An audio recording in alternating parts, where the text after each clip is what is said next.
Hello friends, welcome to our channel. Today நம்ம சேனலில் ஒருமை பன்மை பிழையிலிருந்து சரியான தொடரறிதல் பற்றி தான் பார்க்க போகிறோம். ஆல்ரெடி நம்ம யூனிட் 1 யூனிட் 2 கம்ப்ளீட் பண்ணிட்டோம். அந்த வீடியோ பார்க்காதவங்களுக்கு நான் லிங்க் டிஸ்கிரிப்ஷனில் கொடுக்குறேன், செக் பண்ணி பார்த்துக்கோங்க.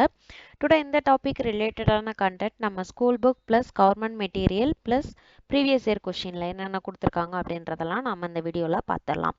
First 8th new book page number 164 நமக்கு ஒருமை பன்மை தன்மை முன்னிலை படர்க்கை இந்த 3 இடங்கள்ல எப்படி பயன்படுத்தணும் அப்படின்றத கொடுத்திருப்பாங்க. வந்தது நீ அல்ல, பார்த்தது நான் அல்ல, நான் படித்த புத்தகம் இது அல்ல என்றெல்லாம் பேசுகின்றோம். இவையெல்லாம் சரியான தொடர்கள் கிடையாது. எதிர்மறை வினைமுற்றுகளும் பல இருக்குது. அதை எந்தெந்த இடத்துல பயன்படுத்தலாம் அப்படின்றத நாம் இந்த வீடியோல பார்த்தலாம். ஃபர்ஸ்ட் தன்மை. தன்மை அப்படின்னா எதை குறிக்கும் அப்படின்னா நான், நாங்கள், நாம் என்பதை குறிப்பதுதான் தன்மை. அப்போ ஒருமை அப்படின்னா நான் மட்டும்தான் வரும்.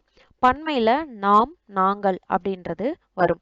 அப்போ தன்மை இடத்துல ஒருமையில நான் வந்தா அல்லேன் என்ற சொல்லை நாம பயன்படுத்த வேண்டும். பன்மையில அல்லோம் என்ற சொல்லை பயன்படுத்தணும். அடுத்து முன்னிலை. முன்னிலை என்பது முன்னால் இருப்பவனை பற்றி குறிப்பிடுவது. அப்போ நீ ஒருமையில வரும். நீ பன்மையில என்ன வரும்? நீங்கள் அப்படின்றது நமக்கு பன்மையில வரும். நீங்கள், நீவிர் இதெல்லாம் பன்மையில வரும். அப்போ முன்னிலை இடத்துல நீ வந்தது அப்படின்னா அந்த இடத்துல நீ அல்லை என்பதை நாம பயன்படுத்த வேண்டும். அதே மாதிரி முன்னிலையில பன்மை வந்தது அப்படின்னா நீவீர் அல்லீர் என்பதை நாம பயன்படுத்த வேண்டும். அடுத்து படர்க்கை. படர்க்கை என்பது அவன், அவள், அவர், அஃது, அவை. அதாவது என்ன அப்படின்னா நானும் அல்லாமல் என் முன்னால் இருக்கக்கூடிய ஒருவனும் அல்லாமல் வேறு ஒருவனை பற்றி சொல்வதை தான் நம்ம படர்க்கை அப்படின்னு சொல்லுவோம். இதுல ஆண்பால், பெண்பால், பலர்பால், ஒன்றன்பால், பலவின்பால் அப்படின்னு 5 இடங்களிலும் நமக்கு வரும். ஆண்பால் அப்படின்னு வரும்போது அவன் அல்லன் அப்படின்னு போடணும். பெண்பால் வந்ததுன்னா அவள் அல்லல் அப்படின்னு வரும். பலர்பால்னா அவர் அல்லர் அப்படின்னு வரணும். இது ஒன்றன்பால் அப்படின்னா ஒன்றன்பால், பலவின்பால் இது ரெண்டுமே நமக்கு அஃறிணைக்குரியது. அப்போ அஃறிணையில ஒன்றன்பால் என்பது நமக்கு ஒருமையை குறிக்கும். அப்போ ஒருமையில அஃறிணையில ஒருமை வந்தது அப்படின்னா அஃது, அன்று அப்படின்றத நம்ம பயன்படுத்தணும். அதே இது அஃறிணையில பன்மை வந்தது அப்படின்னா அவை அல்ல என்பதை நாம பயன்படுத்த வேண்டும். இதை மட்டும் நீங்க ஞாபகம் வச்சுக்கிட்டீங்க அப்படின்னா நம்ம ஈஸியா எல்லாத்துக்கும் ஆன்சர் பண்ணிடலாம். நெக்ஸ்ட் சில கொஷின்ஸ் நமக்கு ஸ்கூல் புக்லேயே கொடுத்துருக்காங்க, அதை நம்ம பார்த்துலாம். First 10th old book page number 131 நமக்கு ஒருமை பன்மை பிழைகளை நீக்கி எழுதுக அப்படின்னு ஒன்று கொடுத்துருக்காங்க பாருங்க. திரையரங்குகளில் திரைப்படம் காட்ட ஒளிப்பட கருவி என்ற கருவி பயன்படுத்தப்படுகின்றது அப்படின்னு சொல்லியிருக்காங்க. இப்போ இதுல பாருங்க, ஒருமையில சொல்லிட்டு நமக்கு கடைசி பன்மையில முடிச்சிருக்காங்க. அப்போ இதை நம்ம எப்படி கரெக்ட் பண்ணணும் அப்படின்னா திரையரங்குகளில் திரைப்படம் காட்ட ஒளிப்பட கருவி என்ற கருவி பயன்படுத்தப்படுகிறது அப்படின்னு நாம மாத்தணும். அடுத்தது பாருங்க, நமது சமுதாயத்தில் அறிவியலும் தொழில்நுட்பமும் ஆங்காங்கு ஒளிபரப்பும் மின் விளக்குகள் போல் இருக்கின்றது அப்படின்னு கொடுத்திருக்காங்க. ஆனா இது நமக்கு பன்மையில கொடுத்திருக்காங்க. ஆனா முடிவு பாருங்க நமக்கு ஒருமையில முடிக்குது. அப்போ நம்ம இதுல என்ன பண்ணணும்? இருக்கின்றன அப்படின்னு நாம மாற்றி எழுதணும். நமது சமுதாயத்தில் அறிவியலும் தொழில்நுட்பமும் ஆங்காங்கு ஒளிபரப்பும் மின் விளக்குகள் போல் இருக்கின்றன அப்படின்னு மாத்தணும். அடுத்து தேர்ட் ஒன் பாருங்க, இங்கு பேருந்துகள் ஓடாது. இதுல ஓடாது என்பது நமக்கு ஒருமையை குறிக்கும். ஆனா இங்க பேருந்துகள் அப்படின்னு பன்மையே கொடுத்திருக்காங்க. அப்போ நம்ம இதை எப்படி ஆன்சர் பண்ணணும் அப்படின்னா இங்கு பேருந்துகள் ஓடா அப்படின்னு நாம ஆன்சர் பண்ணணும். அடுத்து பாருங்க, ஓர் அணில் மரத்தில் ஏறின அப்படின்னு சொல்லியிருக்காங்க. அதாவது அணில்கள் மரத்தில் ஏறின அப்படின்னா இது கரெக்டான வாக்கியம். ஆனா ஓர் அணில் அப்படின்னு இங்க ஒருமையில கொடுத்திருக்காங்க. ஆனா முடிவு நமக்கு பன்மையில இருக்கு. அப்ப இதை எப்படி கரெக்ட் பண்ணணும் அப்படின்னா ஓர் அணில் மரத்தில் ஏறியது அப்படின்னு நம்ம சொல்லணும். இதை எப்படி கேட்பாங்க அப்படின்னா ஒரு அணில் மரத்தில் ஏறியது அப்படின்னு கேட்டாலும் இந்த வாக்கியம் தப்பு தான். ஏன்னா நம்ம ஆல்ரெடி பார்த்திருக்கோம், இந்த ஓர் என்ற சொல் நம்ம உயிரெழுத்துக்கு முன்னாடி தான் பயன்படுத்தணும் அப்படின்றது. ஓகேவா? இந்த மாதிரியும் நமக்கு கேட்பாங்க. நெக்ஸ்ட் கொஸ்டின் பாருங்க, நான் வாங்கிய நூல் இது அல்ல அப்படின்னு கொடுத்திருக்காங்க. இதுல நம்ம ஆல்ரெடி பார்த்தோம், அல்ல என்பது எதற்கு பயன்படுத்தணும்? பன்மைக்கு பயன்படுத்தணும். ஆனா இங்க வந்து என்ன கொடுத்திருக்காங்க? ஒருமை தான் கொடுத்திருக்காங்க. அப்போ நான் வாங்கிய நூல் இது அன்று அப்படின்றத நாம பயன்படுத்தணும். இப்ப திரும்ப ரீகால் பண்ணிக்கோங்க. ஒன்றன் பால்ல அன்றுன்னு கொடுத்திருக்காங்களா? அதை தான் நானும் இப்ப சொல்றேன். ஒன்றன் பால்ல இங்க ஒரு நூல் அப்படிதான் கொடுத்திருக்காங்க. அதனாலதான் இங்க அன்று அப்படின்றத பயன்படுத்தணும். திரும்ப ஒருக்கா நம்ம ரீகால் பண்ணிக்கலாம். தன்மை வர்ற இடத்துல நான், தன்மை பன்மையில நாம் அப்படின்னு வரும். அப்ப தன்மை ஒருமை வந்துச்சுன்னா அல்லேன்னு பயன்படுத்தணும், பன்மை வந்துச்சுன்னா அல்லோம் அப்படின்னு பயன்படுத்தணும். அதே மாதிரி முன்னிலையில நீ, நீவீர் வரும். நீ வந்ததுன்னா அல்லை பயன்படுத்தணும், பன்மையில வரும்போது அல்லீர் பயன்படுத்தணும். அதே மாதிரி படர்க்க இடத்துல ஆண்பால் வந்தால் அவன் அல்லல் அப்படின்னு அல்லன் அப்படின்னு பயன்படுத்தணும். பெண்பால்ல அவள் அல்லல் பயன்படுத்தணும். பலர்பால்னா அவர் அல்லர் பயன்படுத்தணும். ஒன்றன் பால்னா அஃது அன்று என்பதை பயன்படுத்தணும். பலவின் பால்னா அவை அல்ல என்று பயன்படுத்தணும். நெக்ஸ்ட் நமக்கு 12th ஓல்டு புக்ல பேஜ் நம்பர் 131ல நமக்கு ஒரு சில வாக்கியங்கள் கொடுத்திருக்காங்க. பாருங்க, வண்டிகள் ஓடாது. நம்ம இப்பதான் பார்த்தோம், ஓடாது என்பது ஒருமைக்கு வரும். ஆனா இங்க பன்மையில கொடுத்திருக்காங்க. அப்ப இதோட ஆன்சர் என்னவா இருக்கும்? ஓடா அப்படின்னு வரணும். சோ வண்டிகள் ஓடா. அடுத்தது பாருங்க, அவை இங்கே உளது அப்படின்னு கொடுத்திருக்காங்க. ஆனா அவை இங்கே உள அப்படின்னு சொல்லணும். ஏன்னா உளது என்பது ஒருமையை குறிக்கும். ஆனா நமக்கு என்ன மீனிங்ல கொடுத்துருக்காங்க? பன்மையில கொடுத்திருக்காங்க. அப்போ அவை இங்கே உள. அடுத்து பாருங்க, அது எல்லாம். இங்க அது எல்லாம் என்பது பன்மையை தான் குறிக்கும். அப்ப அது என்பது எதற்கு வரும்? ஒருமைக்குரியதுக்காக வரும். ஆனா இதை பன்மையா மாற்றணும் அப்படின்னா அவை எல்லாம் என்பது இதற்கு சரியான ஒன்று. அடுத்தது பாருங்க, மக்கள் கிடையாது அப்படின்னு கொடுத்திருக்காங்க. ஆனா மக்கள் கிடையாதுன்னு வராது, மக்கள் இல்லை அப்படின்னு நாம ஆன்சர் போடணும். அடுத்தது பாருங்க, வருவதும் போவதும் கிடையாது அப்படின்னு நமக்கு சொல்லியிருக்காங்க. இதுக்குரிய ஆன்சர் வருவதும் போவதும் கிடையா. நெக்ஸ்ட் ஒன் பாருங்க, ஒன்றோ அல்லது இரண்டோ தருக. இந்த இடத்துல நமக்கு அல்லது என்றதே தேவையில்லை. ஒன்றோ இரண்டோ தருக அப்படி போட்டாலே நமக்கு ஒன்று தரணும் அல்லது ரெண்டு தரணும் அப்படின்ற மீனிங்ஃபுல் வந்துருதா? ஸோ இதோட ஆன்சர் ஒன்றோ இரண்டோ தருக. நெக்ஸ்ட் பாருங்க, சென்னை என்ற நகரம் அப்படின்னு கொடுத்துருக்காங்க. இதுல என்ற என்பது நமக்கு பன்மையை குறிக்கணும். ஓகேவா? இங்க சென்னை அப்படின்ற ஒரே ஒரு இடத்தை மட்டும்தான் கொடுத்துருக்காங்க. ஸோ சென்னை என்னும் நகரம் அப்படின்னு மாற்றணும். இதுல எனது மகன் இது எப்படி மாறும்னா என் மகன் அப்படின்னு மாறும். அடுத்தது பாருங்க, ஏற்கத்தக்கது அல்ல அப்படின்னு கொடுத்துருக்காங்க. அல்ல என்பது பன்மைக்கு வரணும். இது ஏதோ ஒரு செயல் ஏற்கத்தக்கது அப்படின்னு சொல்லியிருக்காங்க. அப்ப அந்த இடத்துல என்ன வரும்? அன்று அப்படின்னு வரும். ஸோ ஏற்கத்தக்கது அன்று. அடுத்து பாருங்க, அவளது தந்தை.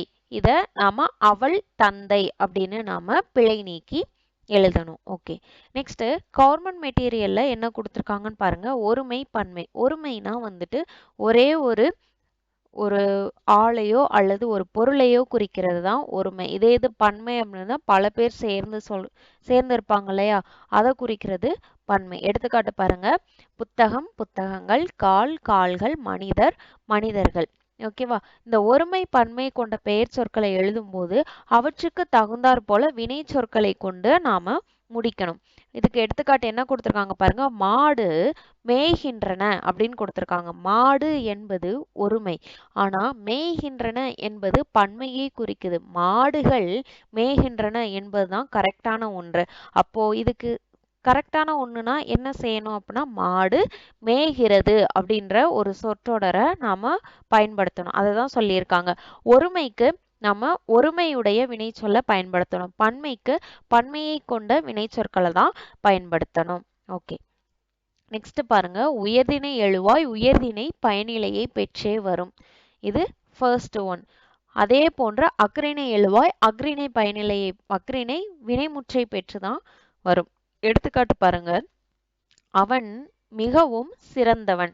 அவன் என்பது ஒருவனைத்தான் குறிக்கின்றது. இது ஒருவன், அவன் என்பது ஆண்பால். அப்ப ஆண்பால் என்னன்னா உயர்திணைக்குரியது. அப்போ உயர்திணைக்குரிய எழுவாய் உயர்திணைக்குரிய பயனிலையை பெற்றுதான் இங்கே முடிஞ்சிருக்கு. அவன் மிகவும் சிறந்தவன். அடுத்து பாருங்க, சுப்பன் மிக நல்லவன். அடுத்து பாருங்க, வண்டி வந்தது. இங்க வண்டி என்பது அக்ரிணை தான். ஆனா இதனுடைய முடிவு பாருங்க, அக்ரிணைக்குரிய வினைமுற்றை பெற்றுதான் முடிஞ்சிருக்கு. அதை தான் சொல்லியிருக்காங்க. அடுத்து பாருங்க, கோழி கூவிற்று. அடுத்து எழுவாய் வந்து ஐம்பால்களில் எதுல உள்ளதோ அதற்கேற்ற வினைமுற்றை நாம பயன்படுத்தணும். அதாவது ஐம்பால், ஆண்பால், பெண்பால், பலர்பால், பலவின்பால், ஒன்றன்பால் அப்படின்ற 5 பால்கள் இருக்கு இல்லையா, அதுல எது வந்திருக்கோ அதற்கேற்ற வினைமுற்றை நாம பயன்படுத்தணும். பாருங்க, கோதை படித்தது. இதுல கோதை என்பது ஒரு பெண்பால். பெண்பால் உயர்திணைக்குரிய பொருள். உயர்திணைனா என்ன? ஃபர்ஸ்ட் ஆறறிவு, மனிதன், அரக்கன், தேவர்கள், தெய்வங்கள், இது எல்லாமே உயர்திணைக்குரிய பொருட்கள். அஃறிணை என்பது என்ன அப்படின்னா 5 அறிவுகள் உடைய ஜீவராசிகள், அது மட்டும் இல்லாம உயிரற்ற பொருட்கள், இது எல்லாத்தையுமே நம்ம அஃறிணையில வகைப்படுத்துவோம். இதுதான் உயர்திணை, அஃறிணை. இப்போ கோதை படித்தது. கோதை என்பது ஒரு பெண்ணை குறிக்கின்றது. அப்போ ஒரு பெண் வந்து உயர்திணைக்குரிய பொருள். ஆனா வினைமுற்ற பாருங்களேன், படித்தது அப்படின்னு அஃறிணைக்குரிய இதை வச்சு முடிச்சிருக்காங்க. ஸோ இது தவறு. இதை எப்படி நம்ம கரெக்ட் பண்ணணும்னா கோதை படித்தாள் அப்படின்னு மாற்றணும். அடுத்தது பாருங்க, கல் விகுதி பெற்ற எழுவாய் வினைமுற்றிலும் கல் விகுதி பெற்றே வரும். அதே போன்று எழுவாய் அர்விகுதி பெற்றிருந்தால் மரியாதை பன்மை வினைமுற்றில் ஆர் விகுதி வருதலும் பலர்பால் வினைமுற்றில் அர்விகுதி வருதலும் தெரிந்து கொள்ளலாம். எடுத்துக்காட்டு பாருங்களேன், உங்களுக்கு புரியும். மாணவர்கள் தேர்வு எழுதினார் அப்படின்னு வந்திருக்கு. இப்பதான் சொன்னாங்க கல் விகுதி பெற்று வந்துச்சு அப்படின்னா அதனுடைய வினைமுற்றிலையும் என்ன வரும்? கல் விகுதி தான் வரணும். இப்ப மாணவர்கள் என்பது பன்மையை குறிக்கும். தேர்வு எழுதினார் என்பது வந்து தவறான ஒன்று. அப்போ மாணவர்கள் தேர்வு எழுதினார்கள் என்பதே சரியான ஒன்று. அடுத்து 4th ஒன் பாருங்க, எழுவாய் ஒருமையாயின் வினைமுற்றும் ஒருமையாகவே இருக்க வேண்டும். இப்ப நம்ம ஆல்ரெடி பார்த்ததுதான், எழுவாய் வந்து ஒருமையா இருந்துச்சு அப்படின்னா அது முடிக்கக்கூடிய சொல்லுமே நமக்கு என்னவா இருக்கணும்? ஒருமையா இருக்கணும். எடுத்துக்காட்டு பாருங்க, என் எழுதுகோள் இது வல்ல அப்படின்னு சொல்லியிருக்காங்க. இது தவறு. நம்ம ஆல்ரெடி பார்த்தோம், அல்ல என்ற சொல் எதற்கு வரணும் அப்படின்னா பலவின்பாலுக்கு வரணும். ஆனா இங்க ஒருமைதான் வந்திருக்கு. என் எழுதுகோள் என்பது ஒன்னே ஒண்ணுதான், அதுக்கு பன்மையில முடிச்சிருக்காங்க. ஸோ இது வந்து தவறு. அப்ப இதுக்கு ஒருமையான ஒரு வினைமுற்றுதான் கொண்டு நாம முடிக்கணும். அப்ப பாருங்க, என் எழுதுகோள் இது அன்று, இதுதான் சரியான ஒன்று. நெக்ஸ்ட் ஒன் பாருங்க, தொடரில் காலத்தை உணர்த்தும் குறிப்பு சொற்கள் இருப்பின் அதற்கேற்ற காலத்தில் அமைந்த வினைமுற்றையே நாம எழுத வேண்டும். ஆமா, நமக்கு ஆல்ரெடி தெரியும், இறந்த காலம், நிகழ்காலம், எதிர்காலம் அப்படின்னு 3 காலங்கள் இருக்குது. எந்த காலத்தை வைத்து நம்மளுடைய எழுவாய் அமைகின்றதோ அதை வைத்துதான் நாம என்ன செய்யணும்? முடிக்கணும். அந்த காலத்திற்குரிய வினைமுற்றை வைத்துதான் அந்த சொற்றொடரை நாம முடிக்கணும். இது பாருங்க, தலைவர் நாளை வந்தார் அப்படின்னு சொல்லியிருக்கு. இது வந்து எதிர்காலம், எதிர்காலத்துக்குரியது நாளை என்பது. ஆனா வந்தார் என்ற முடிவை பாருங்களேன், அது வந்து ஆல்ரெடி இறந்த காலத்துக்குரியதை நமக்கு கொடுத்திருக்காங்க. இதுவும் நமக்கு தவறான ஒண்ணுதான். இது சரியா மாற்றணும். எப்படி மாற்றணும்? தலைவர் நாளை வருவார் அப்படின்னு நாம மாற்றணும். இரண்டாவது, நம்ம முன்னாடி ஒரு விதி படிச்சோம் இல்லையா, ஆறு என்பது வந்தது அப்படின்னா நமக்கு கடைசியிலையும் ஆறு தான் வரணும் அப்படின்றது, அதுவும் இதுல கரெக்டா வருது. அடுத்தது பாருங்க, கூறியது கூறல் ஒரே தொடரில் இடம்பெறக்கூடாது.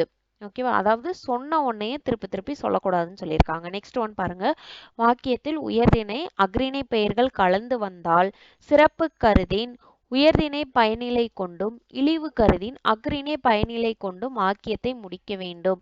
அதாவது நம்ம இப்ப பார்த்தோம், உயர்திணை பொருட்கள் என்னன்னா மனிதர்கள், தேவர்கள், அசுரர்கள், இவங்கெல்லாம் உயர்திணைக்குரியவங்க, அவங்களும் வர்றாங்க, அஃறிணை பொருட்களும் வர்றாங்கன்னு வச்சுக்கோங்களேன். அப்போ நம்ம என்ன செய்யணும்? ரெண்டும் கலந்து வரும்போது என்ன செய்யணும் அப்படின்னா, அந்த செயல் எந்த காரணத்துக்காக இந்த ரெண்டும் கலந்து வந்திருக்கு அப்படின்றத நாம பார்க்கணும். அதுல அந்த செயலானது நமக்கு உயர்வான சிறப்பு கருத்தாக இருந்தது அப்படின்னா அங்க அஃறிணைக்குரிய வினைமுற்ற நாம உயர்வான கருத்தா இருந்துச்சுன்னா உயர்திணைக்குரிய வினைமுற்றை பயன்படுத்த வேண்டும். அஃறிணை இழிவான கருத்தாக இருந்ததுன்னா அங்க அஃறிணைக்குரிய வினைமுற்றை பயன்படுத்த வேண்டும். இதனை உங்களுக்கு எடுத்துக்காட்டு பார்க்கும்போது புரியுங்க. பாருங்க, மூடனும் மாடும் குளத்தில் குளித்தனர் அப்படின்னு வந்திருக்கு. இப்ப பாருங்க, மூடன் மாடு, இதுல மூடன் என்பது உயர்திணைக்குரியது, மாடு என்பது அஃறிணைக்குரியது. இருவரையுமே ஒன்றாக கருதுகிறார்கள். ஆனா இது வந்து இழிவான செயல்தான். அப்ப நம்ம என்ன செய்யணும்? இதற்கு உயர்திணை அஃறிணை இரண்டும் வந்து இழிவான செயல் வந்தது அப்படின்னா அப்போ அஃறிணைக்குரிய வினைமுற்றை நாம பயன்படுத்தணும். அப்போ இதை சரிப்படுத்தணும் அப்படின்னா மூடனும் மாடும் குளத்தில் குளித்தன அப்படின்ற ஒரு வினைமுற்றை நாம பயன்படுத்தணும். அடுத்து பாருங்க, உயர்திணை அஃறிணை பெயர்கள் விரவி வந்தால் எது மிகுதி பெற்றிருக்கோ அந்த வினையை கொண்டு முடிக்க வேண்டும். அதாவது உயர்திணை அஃறிணை ரெண்டும் கலந்து வந்ததுன்னா உயர்திணை அதிகமா இருக்கா இல்ல அஃறிணை அதிகமா இருக்கா, அந்த ரெண்டுல எது அதிகமாக இருக்கிறோ அதற்குரிய வினைமுற்றை முடிக்கணும் அப்படின்னு சொல்லியிருக்காங்க. எடுத்துக்காட்டு பாருங்க, ஆற்று வெள்ளத்தில் மக்களும் மரங்களும் குடிசைகளும் ஆடு மாடுகளும் மிகுந்து சென்றனர் அப்படின்னு கொடுத்திருக்காங்க. இந்த சென்டென்ஸ் பாருங்களேன், மக்கள் மட்டும்தான் உயர்திணை, ரிமைனிங் எல்லாமே அஃறிணைக்குரியது. அப்போ இதுல மிகுதியா என்ன வந்திருக்கு, அஃறிணை தான் வந்திருக்கு. அப்போ இங்க அஃறிணைக்குரிய வினைமுற்றை கொண்டுதான் நாம முடிக்கணும். அப்போ ஆற்று வெள்ளத்தில் மக்களும் மரங்களும் குடிசைகளும் ஆடு மாடுகளும் மிதந்து சென்றன அப்படின்னு வரணும். இந்த இர்ரானது வரக்கூடாது, நமக்கு இது வந்து தப்பா கொடுத்துருக்காங்க. இதை நீங்க வந்து சேஞ்ச் பண்ணிக்கோங்க. இந்த இர் வந்து நமக்கு வரக்கூடாது. ஓகேவா, சென்றன அப்படின்னு வரணும். நெக்ஸ்ட் பாருங்க, ஒவ்வொரு என்னும் தொடர் ஒருமையையும் ஒவ்வொருவர் என்னும் தொடர் பன்மையையும் வினைமுற்றாக கொள்ளும். புரியுதா? ஒவ்வொரு அப்படின்னு வந்துருச்சுன்னா அது ஒருமையை குறிக்கும் சொல்லியிருக்காங்க. ஒவ்வொருவர் அப்படின்னா பன்மையை குறிக்கும் அப்படின்னு சொல்லியிருக்காங்க. இப்ப எடுத்துக்காட்டு பாருங்க, ஒவ்வொரு நிகழ்ச்சியும் சிறப்பாக அமைந்தது. இதுல ஒவ்வொரு என்பது ஒரு நிகழ்ச்சியை குறிக்கின்றது. அப்போ இது என்ன செய்யும், ஒருமைக்குரிய வினைமுற்றை கொண்டு முடியணும். அடுத்து பாருங்க, ஒவ்வொன்றும் நாள்தோறும் வெடிக்கிறது அப்படின்னு கொடுத்திருக்காங்க. ஒவ்வொன்றும் இங்கேயும் ஒவ்வொரு அப்படின்ற பொருள்ல தான் வருது. அப்போ இதுவுமே வந்துட்டு ஒருமைக்குரிய வினைமுற்றை கொண்டுதான் முடிக்கணும். அடுத்தது பாருங்க, ஒவ்வொருவர் ஒவ்வொருவர் என்னும் தொடரில் பன்மை வினைமுற்றை கொள்ளும் அப்படின்னு சொல்லிட்டு எடுத்துக்காட்டு கொடுத்திருக்காங்க. பாருங்க, ஒவ்வொருவரும் குறள் படிக்கின்றனர். நம்ம பார்த்ததான், ஒவ்வொரு அப்படின்னு வந்துச்சுன்னா ஒருமை, ஒவ்வொருவர் அப்படின்னு வந்துச்சுன்னா பன்மை. அப்போ பன்மைக்குரிய வினைமுற்றை கொண்டு முடிக்கணும். அப்போ ஒவ்வொருவரும் குறள் படிக்கின்றனர், இது கரெக்டான ஒண்ணுதான். நெக்ஸ்ட் ஒன் பாருங்க, செல்வி, லதா, கீதாஞ்சலி ஒவ்வொருவரும் நன்கு படிக்கின்றனர். அடுத்த எடுத்துக்காட்டு பாருங்க, ஒவ்வொரு நாளும் ஒவ்வொரு உண்மையை விளக்குகின்றது. நெக்ஸ்ட் ஒன், ஒவ்வொரு அப்படின்றது எப்பவுமே உயிர்மெய்க்கு முன்னாடி தான் வரும். ஒவ்வொரு என்பது உயிர் எழுத்துக்கு முன்னாடி வரும். இதெல்லாம் ஞாபகம் வச்சுக்கணும். நெக்ஸ்ட் ஒன் பாருங்க, ஐயம் காட்டும் ஓகாரம் வரும்போது பிரிப்புக்காக வரும் ஆவது என்னும் சொல்லின் பின்னும் அல்லது என்னும் சொல் வருதல் கூடாது. வினைமுற்று ஒருமையாகவே முடியும். அதாவது நமக்கு ஓகார எழுத்து சொற்கள் வந்தது அப்படின்னா அந்த இடத்துல அல்லது என்பது பயன்படுத்தக்கூடாது. இப்போ தான் நாம ஃபார் எக்ஸாம்பிள் 12th ஓல்டு புக்ல பார்த்தோமா, ஒன்றோ அல்லது இரண்டோ தருக அப்படின்னு பார்த்தோம். நம்ம இதுல என்ன கண்டிஷன் கொடுத்துருக்காங்க பாருங்க, ஓகார சொற்கள் வந்துச்சு அப்படின்னா அதை தொடர்ந்து அல்லது வரக்கூடாது அப்படின்னு கொடுத்துருக்காங்க. ஸோ ஒன்றோ அல்லது இரண்டோ தருக, இது வந்து தவறான ஒன்று தான். ஒன்றோ இரண்டோ தருக, இதுதான் சரியான ஒன்று. அடுத்து பாருங்க, நாயாவது நரியாவது நின்று இருக்கும் அப்படின்னு கொடுத்துருக்காங்க. இதிலே பாருங்க, ஆவது வந்துச்சு அப்படின்னா அதற்கு பின்னாடி அல்லது வரணும் அப்படின்னு சொல்லியிருக்காங்க. அப்ப நாய் அல்லது நரி நின்றிருக்கும், சரி தின்றிருக்கும், இதுதான் சரியான ஒன்று. ஸோ இதுல நாம ஞாபகம் வச்சுக்க வேண்டியது என்ன அப்படின்னா, எழுவாய் ஒருமையில இருந்தா வினைமுற்றும் ஒருமையில தான் இருக்கணும். இரண்டாவது, எழுவாய் பன்மையில இருந்தா லாஸ்ட் ஒன்றும் பன்மையில தான் இருக்கணும். எழுவாய் உயர்திணையாக இருந்தால் உயர்திணை பயனிலையை பெற்று வரணும். எழுவாய் அஃறிணையாக இருந்தால் அஃறிணை வினைமுற்றை பெற்று வரணும். ஓகேவா?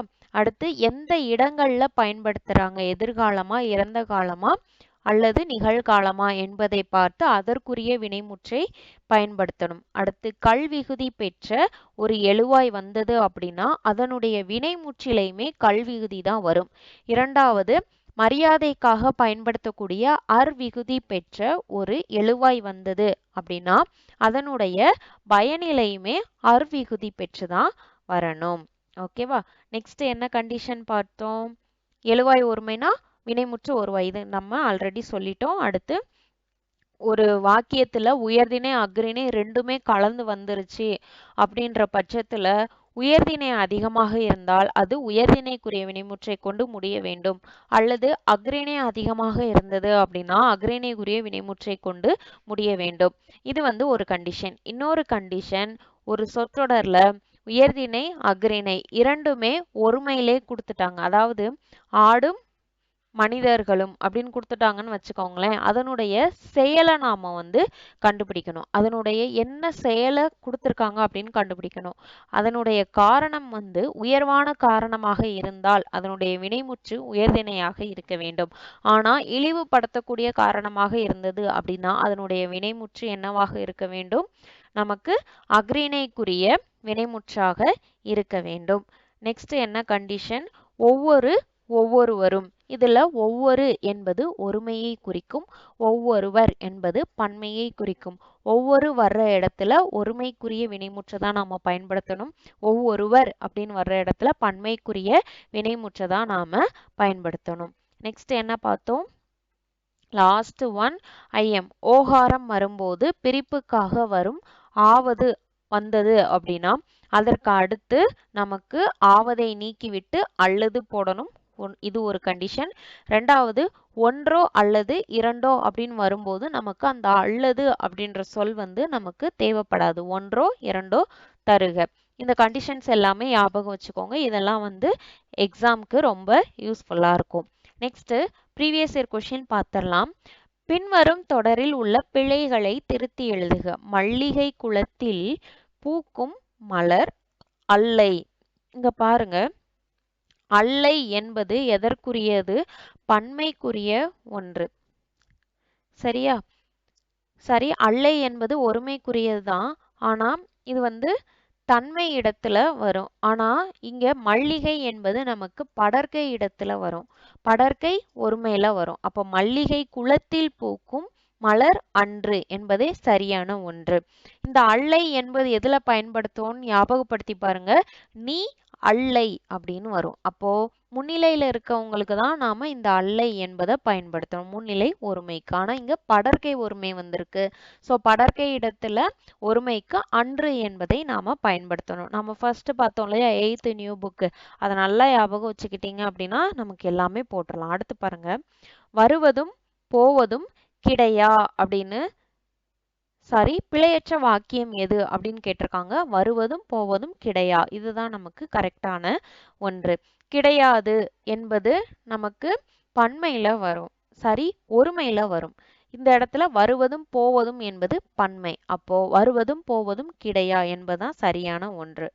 அடுத்தது பாருங்க, நான் வாங்கிய நூல் இது அல்ல. அல்லன்னு கொடுத்துருக்காங்க இல்லையா? ஆனா இங்க ஒரே ஒரு நூலை தான் குறிக்கின்றது. அப்ப என்ன பயன்படுத்தணும்? நான் வாங்கிய நூல் இது அன்று என்பதை பயன்படுத்தணும். ஸோ ஆப்ஷன் ஏ தான் கரெக்டான ஆன்சர். நெக்ஸ்ட் பாருங்க, ஒருமை பன்மை பிழையற்ற தொடர் எது அப்படின்னு கொடுத்துருக்காங்க. ஃபர்ஸ்ட் ஆப்ஷன் பாருங்க, இங்குள்ளது எல்லாம் நல்ல பழமே அப்படின்னு கொடுத்துருக்காங்க. இங்கு உள்ளது எல்லாம் அப்படின்னா நமக்கு தெரிஞ்சு போச்சு இங்க நிறைய பழம் இருக்குது அப்படின்றது. ஆனா இங்க பழமே அப்படின்ட்டு ஒருமையில முடிச்சிருக்காங்க. ஸோ இது தவறு. அடுத்தது பாருங்க, இங்கு உள்ளது எல்லாம் நல்ல பழங்களே அப்படின்னு கொடுத்துருக்காங்க. இங்கு உள்ளது அப்படின்றது நமக்கு ஒருமையே குறிக்கும். ஆனா பழங்களே என்பது பன்மை. அப்போ நமக்கு என்ன வரணும்னு பாருங்க, பன்மையில இங்குள்ளது என்பது பன்மைக்கு வரும்போது இங்கு உள்ளன அப்படின்றது வரும். அப்போ இதுக்கு கரெக்டான ஆன்சர் என்ன பாருங்க, இங்கு உள்ளன எல்லாம் நல்ல பழங்களே என்பதுதான் நம்ம கரெக்டான ஆன்சர். நெக்ஸ்ட் பாருங்க, பிழையற்ற தொடரை எழுதுக. இது நமக்கு ரிப்பீட்டடாக கேட்கிற கொஸ்டின். இதுல பிழையற்ற தொடர் என்ன அப்படின்னா அவன் கவிஞன் அல்லன் என்பதுதான் கரெக்டான ஒன்று. நம்ம ஆல்ரெடி பார்த்திருக்கோம். படர்க்கை இடத்துல அவன் என்பது ஆண்பாலுக்குரியது.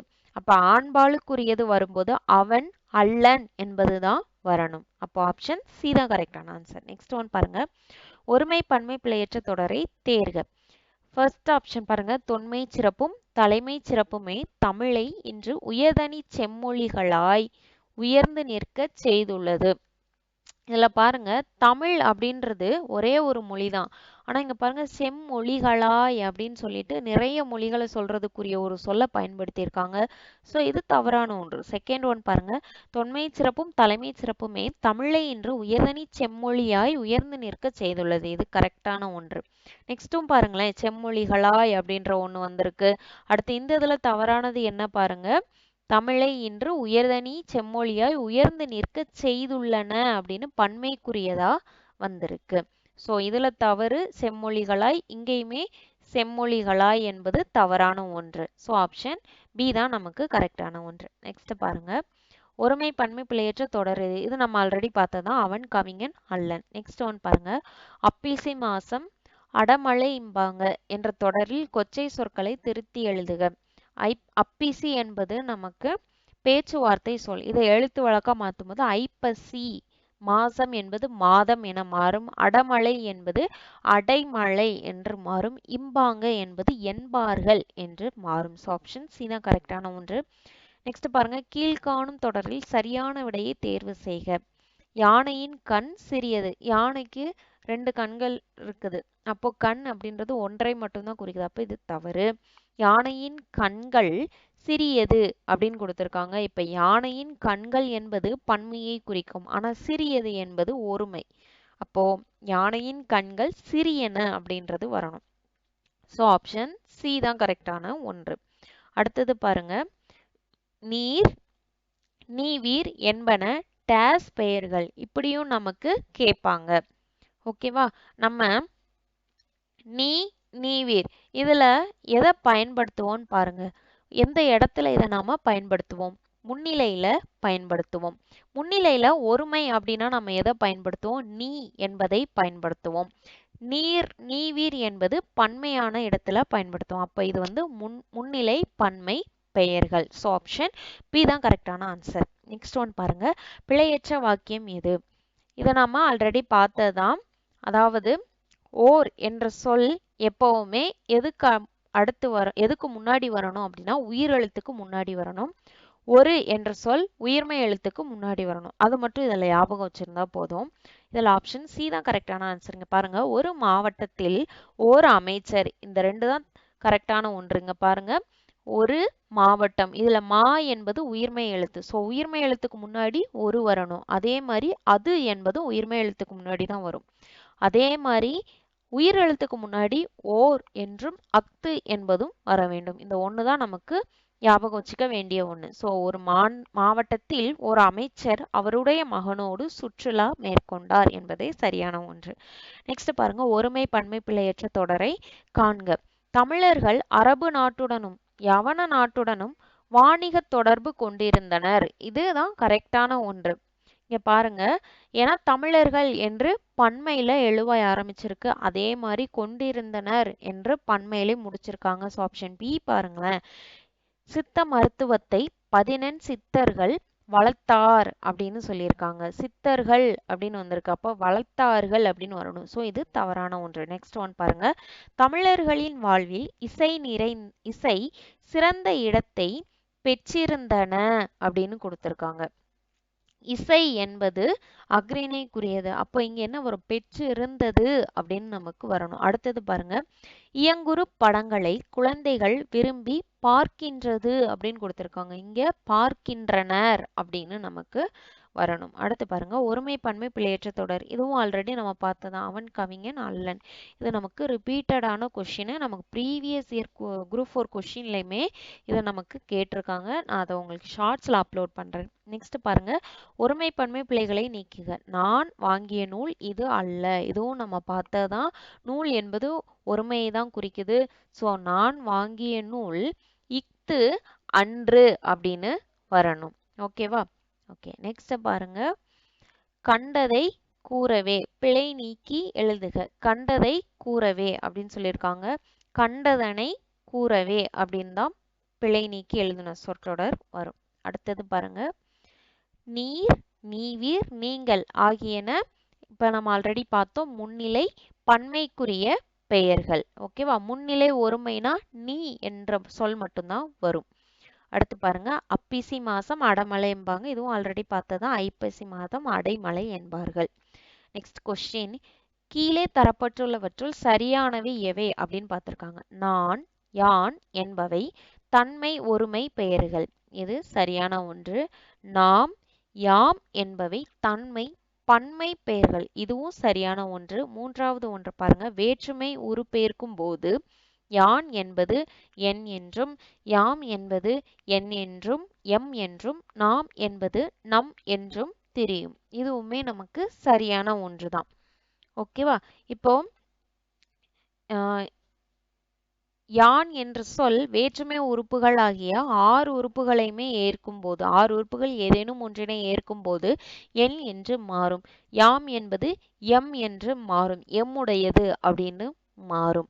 அடுத்தது பாருங்க, நீ, நீர், நீவிர், நீயிர், நீங்கள் என்பது முன்னிலை ஒருமை பெயர்கள். இது தவறு. முன்னிலை ஒருமை பெயர் என்னது? நீ மட்டும்தான். நீ மட்டும்தான். மித்த எல்லாமே முன்னிலை பன்மை பெயர்கள். ஸோ இந்த 4 மட்டும் தவறானது. அப்போ ஃபர்ஸ்ட் 3மே சரி. 1, 2, 3 சரியான ஒன்று. இதனால தான் நம்ம கண்டிஷன்ஸ் எல்லாமே படிக்கிறோம். ஒரு சில டைம் கண்டிஷன்ஸும் கொடுத்துட்டு இதில் சரியானது எது தவறானது எது அப்படின்றதையும் கேட்பாங்க. ஸோ நாம் ஆல்ரெடி கவர்மெண்ட் மெட்டீரியலில் 10 கண்டிஷன்ஸ் பார்த்தோம்ல, அதையும் நல்லா நீங்கள் ஞாபகம் வச்சுக்கணும். ஓகே, அடுத்தது பாருங்க, பிழையற்ற வாக்கியத்தை கூறுக. வயலில் மாடுகள் மேய்ந்தது அப்படின்னு கொடுத்திருக்காங்க. மாடுகள் என்பது பன்மை, மேய்ந்தது என்பது ஒருமை. செகண்ட் ஒன் பாருங்க, வயலில் மாடுகள் மேய்ஞ்சது. இது நமக்கு பிழையுள்ள சொல். மேய்ஞ்சதுன்னு வராது, மேய்ந்தது அப்படின்னு தான் வரணும். மேய்ந்தன அப்படின்னு வரணும். அடுத்தது பாருங்க, ஆப்ஷன் சி, வயலில் மாடுகள் மேய்ந்தன. இது பன்மைக்குரிய எழுவாய், பன்மைக்குரிய வினைமுற்றை கொண்டுதான் முடிஞ்சிருக்கு. அடுத்தது பாருங்க, வயலில் மாடுகள் மேய்ந்தது. இது பன்மைக்குரிய எழுவாய், ஆனா பயனிலை ஒருமையை கொண்டு முடிஞ்சிருக்கு. ஸோ ஆப்ஷன் சி தான் நமக்கு கரெக்டான ஆன்சர். நெக்ஸ்ட் ஒன் பாருங்க, ஒருமை பன்மை பிழைகளை நீக்குக. பெண்கள் எல்லா துறையிலும் பணிபுரிகின்றாள். இதுல பாருங்க, பெண்கள் அப்படின்றது பன்மைக்குரிய எழுவாய். ஆனா பயனிலை பாருங்க, பணிபுரிகின்றாள் என்று ஒருமைக்குரியத நமக்கு சொல்லியிருக்காங்க.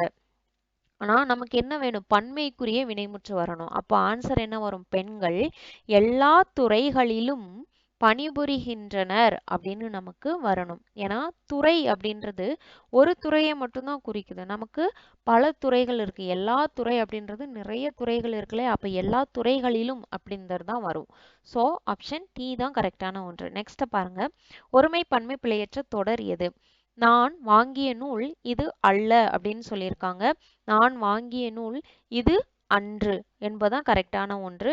இதே மாதிரி நம்ம ப்ரீவியஸ் கொஸ்டின் பார்க்கும்போது நான் வாங்கிய நூல் இஃது அன்று இது அன்று அப்படின்றதும் நம்ம கொடுத்துருந்தாங்க. இஃது வந்துச்சுன்னா இஃது தான் நம்ம ஃபர்ஸ்ட் ஆன்சரா ஃபர்ஸ்ட் ப்ரிஃபரன்ஸ் நமக்கு கொடுக்கணும். ஓகேவா? இது வந்தது அப்படின்னா இது நம்ம கொடுக்கணும்.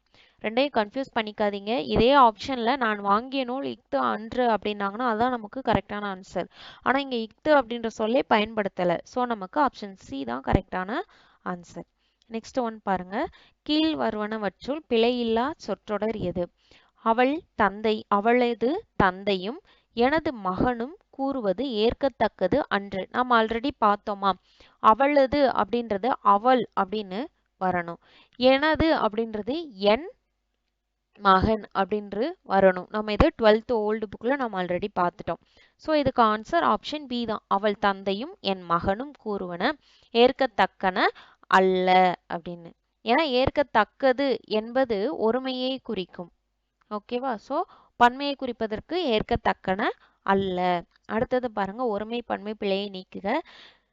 புலிகள் இரண்டும் வருகின்றது அப்படின்னு கொடுத்திருக்காங்க. இது தவறான ஒன்று. புலிகள் இரண்டும் வருகின்றன அப்படின்னு வந்தா கரெக்ட். நெக்ஸ்ட் ஒன் பாருங்க, நானும் அவனும் வந்தோம். இது சரி. மயில்கள் அகவுகின்றது அப்படின்னு போட்டிருக்காங்க. மயில்கள் அகவுகின்றன அப்படின்னு வரணும். ஓகே, ஸோ ஆப்ஷன் பி தான் கரெக்டான ஒன்று. நெக்ஸ்ட் ஒன் பாருங்க, ஒருமை பன்மை பிழை நீக்குக. அதுகள் இங்கே உள்ள. அதுகள் என்பது ஒருமையை குறிக்கும். அதுகள் அப்படின்ற ஒரு சொல்லே தவறான ஒன்றுதான். அது என்பது நம்ம எதற்கு பயன்படுத்துவோம்? ஒருமைக்குரிய சொல்லை பயன்படுத்துவதற்காக பயன்படுத்தும் சொல்லுதான் அது. ஓகேவா? ஸோ ஆப்ஷன் ஏ தவறு. அதே மாதிரி அதுகள் இங்கே உள்ளன, ஆப்ஷன் பியும் தவறு. அவை இங்கே உள்ளன என்பதுதான் கரெக்டான ஒன்று. நெக்ஸ்ட் ஒன் பாருங்க, ஒருமை பன்மை பிழையில்லாத தொடர் எது? துள்ளுகிற மாடு பொதி சுமக்காதவை அப்படின்னு நமக்கு கொடுத்திருக்காங்க. பாருங்க, துள்ளுகிற மாடு என்பது ஒரே ஒரு மாடை தான் சொல்லியிருக்காங்க. ஆனா சுமக்காதவை என்பது பன்மைக்குரிய பயனிலை. ஆனா ஒருமைக்குரிய எழுவாய் வந்துச்சுன்னா ஒருமைக்குரிய பயனிலை தான் பெற்றிருக்கணும். இப்ப பாருங்க, துள்ளுகிற மாடு பொதி சுமக்காது. இதுல மாடு என்பது ஒருமைதான், சுமக்காது என்பதும் ஒரே ஒரு மாட்டை தான் குறிக்கின்றது. ஸோ ஆப்ஷன் பி தான் நமக்கு கரெக்டான ஆன்சர். நெக்ஸ்ட் ஒன் பாருங்க, ஒருமை பன்மை பிழையற்ற தொடர் எது? அவன் கவிஞன் அல்லன். இதுவும் நம்ம ஆல்ரெடி பார்த்ததான். நெக்ஸ்ட், ஒருமை பன்மை பிழைகளற்ற வாக்கியங்களை கண்டறிக. இங்கு உள்ளது எல்லாம் நல்ல பழமே. இது வந்து தவறு. இங்கு உள்ளன எல்லாம் நல்ல பழங்களே அப்படின்றது வரணும். அடுத்து பாருங்க, இங்குள்ளவை எல்லாம் நல்ல பழங்களே. இது சரியான ஒன்று. நெக்ஸ்ட் பாருங்க, விழாவில் மக்கள் கிடையாது அப்படின்னு சொல்லியிருக்காங்க. விழாவில் மக்கள் இல்லை அப்படின்றது வரணும். ஸோ இது தவறான ஒன்று. நெக்ஸ்ட் ஒன் பாருங்க, விழாவில் மக்கள் இல்லை. இது சரி. ஸோ 2ம் 4ம் சரியான ஒன்று. நெக்ஸ்ட் பாருங்க, ஒருமை பன்மை பிழைகளற்ற வாக்கியத்தை கண்டறிக. நீ சிறந்தவன் அல்ல. இங்க அல்ல என்பது எதற்கு பயன்படுத்துவோம் பாருங்களேன், படர்க்கை இடத்துல பயன்படுத்துவோம். ஆனா இங்க நீ என்பது முன்னிலையில வந்திருக்கு. அப்போ இது தவறான ஒன்று. நெக்ஸ்ட் பாருங்க, நீ சிறந்தவன் அன்று. இதுவுமே படற்கையில ஒருமைக்கு பயன்படுத்தக்கூடிய பயனிலை தான். ஸோ இதுவும் தவறு. அடுத்து பாருங்க, நீ சிறந்தவன் அல்லை. இதுதான் சரியான ஒன்று. இங்க பாருங்க, நீ சிறந்தவன் இல்லை. இது தவறான ஒன்று. நெக்ஸ்ட் பாருங்க, ஒருமை பன்மை பிழைகளற்ற வாக்கியங்களை கண்டறிக. காட்டில் முயலும் ஆமையும் நட்பாய் இருந்தது. இதுல பாருங்க, முயலும் ஆமையும் அப்படின்னு சொல்லி பன்மைக்குரியது கொடுத்துட்டாங்க. ஆனா நட்பாய் இருந்தது என்பது ஒருமைக்குரியது. ஸோ இது தவறு. செகண்ட் ஒன் பாருங்க, காட்டில் முயலும் ஆமையும் நட்பாய் இருந்தன. இது சரி. மாணவன் நல்லொழுக்கம் உடையவர்கள். மாணவன் என்பது ஒருமை, உடையவர்கள் என்பது பன்மை. ஸோ இது தவறு. நெக்ஸ்ட் ஒன் பாருங்க, மாணவர்கள் நல்லொழுக்கம் உடையவர்கள். இது சரி. அப்போ 2ம் 4ம் நமக்கு சரியான ஒன்று. நெக்ஸ்ட் ஒன் பாருங்க, ஒருமை பன்மை பிழைகளை நீக்குக. கட்டியங்காரன் களரியில் வந்து தோன்றினர். இது தவறு. தோன்றினான் அப்படின்னு வரணும். ஏன்னா கட்டியங்காரன் ஒருவன் தான். ஓகே, அடுத்து பாருங்க, கட்டியங்காரர்கள் களரியில் வந்து தோன்றியது. இதுவும் தவறு. கட்டியங்காரர்கள் என்பது ஒரு மனிதரை குறிக்கும். அப்போ உயர்திணைக்குரியது. ஆனா அந்த உயர்திணைக்குரியது அக்ரிணைக்குரிய பயனிலையை கொண்டு முடிஞ்சிருக்கு. இங்க என்ன வரணும்? தோன்றினார்கள் அப்படின்னு வந்துச்சுன்னா சரியான ஒன்று. அடுத்தது பாருங்க, கட்டியங்காரனும் பாடல் ஆசிரியனும் களரியில் வந்து தோன்றினான். இதுவுமே தவறு. தோன்றினார்கள் அப்படின்னு நமக்கு வரணும். அடுத்தது பாருங்க, கட்டியங்காரன் களரியில் வந்து தோன்றினான். ஆப்ஷன் டி தான் கரெக்டான ஒன்று. ஓகே, இதோட நமக்கு இந்த டாபிக் முடியுது. நெக்ஸ்ட் வந்து நமக்கு மரபு தமிழ், அதாவது திணை மரபு, உயர்திணை அக்ரிணை வர்ற இடத்துல நமக்கு வினைமுற்றுகள் வந்து மாற்றி வருது. ஒளிமரபு அப்படின்னா காகம் கரையும், குயில் கூவும், இந்த மாதிரி மரபை வந்து நமக்கு மாற்றி கொடுத்து கேட்பாங்க. அதை ஒளிமரபு அப்படின்னு சொல்லுவோம். அதே மாதிரி வந்துட்டு திணை மரபு அப்படின்னு ஒன்று இருக்கு, வினை மரபு. இது எல்லாத்தையுமே நாம ஒரே வீடியோல முடிச்சிருவோம். அது போக நமக்கு நிறுத்தற்குறிகள். ஸோ இந்த 2 டாபிக் தான் நமக்கு இருக்குது. அந்த ரெண்டுமே நாம முடிச்சிட்டோம்னா யூனிட் 3 வந்து கம்ப்ளீட் பண்ணிடுவோம். அகைன் யூனிட் 4, யூனிட் 5, யூனிட் 6 இது எல்லாமே நம்ம வந்து கலைச்சொற்கள். யூனிட் 4 ஃபுல்லாகவே கலைச்சொற்கள். இந்த கலைச்சொற்கள் வந்து நம்ம என்னென்ன படிக்கணும் அப்படின்னா 6th to 12th வரைக்குமே புக் பேக்கில் கொடுத்துருக்கக்கூடிய கலைச்சொற்களை நம்ம படித்தா மட்டும்தான் இந்த இதுக்கு ஆன்சர் பண்ண முடியும். நெக்ஸ்ட்டு வாசித்தல் புரிந்து கொள்ளும் திறன். இது வந்து நமக்கு ஒரு கட்டுரை மாதிரி அல்லது ஒரு பேராகிராஃப் மாதிரி கொடுத்துருப்பாங்க. அதுலேருந்து வாசித்து அதுலேருந்து கொஷின் கேட்பாங்க. இதுவும் நமக்கு ஈஸியான ஒன்று தான்.